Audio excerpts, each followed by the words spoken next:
Ole Miss is coming into the Peach Bowl 10-2 overall, like Penn State. Number 11 in the nation, led by head coach Lane Kiffin, who's definitely been around college football for a long time. He's seen it all, like James Franklin. And this Ole Miss team, as I mentioned in the first segment, is an all-around talented team.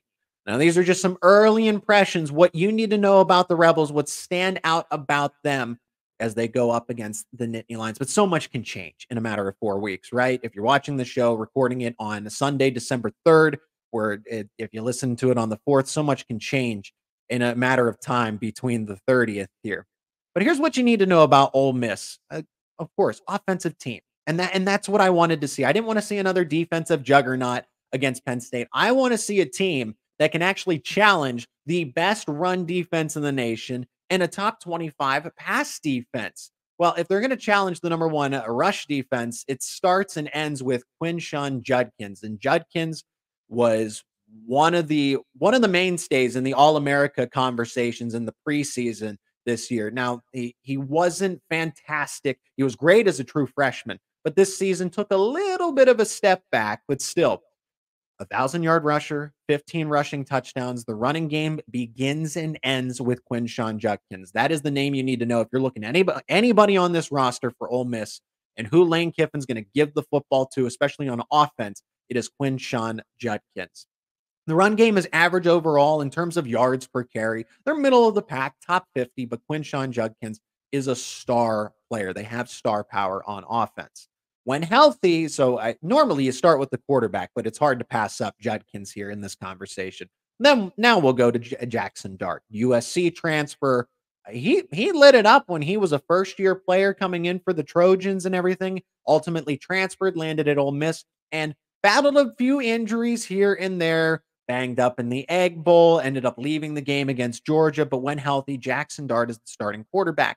And I think he's taken a step back since he's gone from USC to Ole Miss because what he was doing at USC in one season was pretty impressive. Ends up transferring to play under Lane Kiffin. And Dart hasn't exactly progressed into that NFL caliber first round type that some scouts, some college football analysts expected him to, but still respectable starter. If he's going to be healthy, he will play in this game. And a test for Penn State because he can sling the football just like any other quarterback in the country. But the passing game is electric. It is top 15 in the country. Part of that is Jaxson Dart. Part of that's the offensive line. Doesn't give up a lot of pressures, but they have 3 great options. Not 1, not 2, not 3. It'd be nice if Penn State had this problem. They have 3 guys in the passing game that really take up a lot of the workload. Trey Harris, Dayton Wade, and Jordan Watkins. All 3 of them each have 700 receiving yards this season.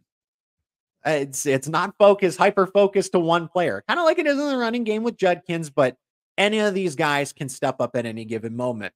Perfect battle because Penn State, if they're all going to play, the jury's still out on, is Kalen King going to opt out? What about Johnny Dixon? Because I think Johnny Dixon has played his way into an NFL draft selection.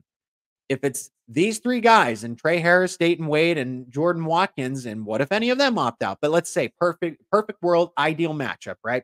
All 3 of them versus Hardy, Dixon, and Kalen King. You couldn't ask for a better X's and O's matchup. You really couldn't.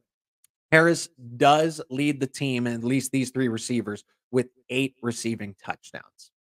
But Kiffin is an offensive mind, and we know this, so it is not surprising that the offense, in terms of the passing game, is top 15. Run game is still respectable because of what kind of stars you have, like Quinshon Judkins. But the defense is the middle of the road. So Penn State's offense, let's see now with the new play callers, and I have a note on Kotelnicki in a second here, but Penn State's offense going up an Ole Miss defense that does give up some yards.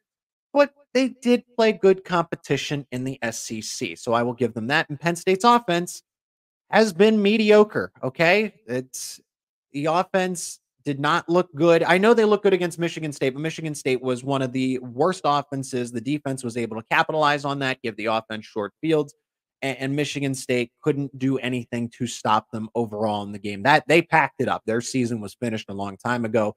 And Penn State knew that and really, and like I said, they rolled over them in this case. but that's not a good way to measure Penn State.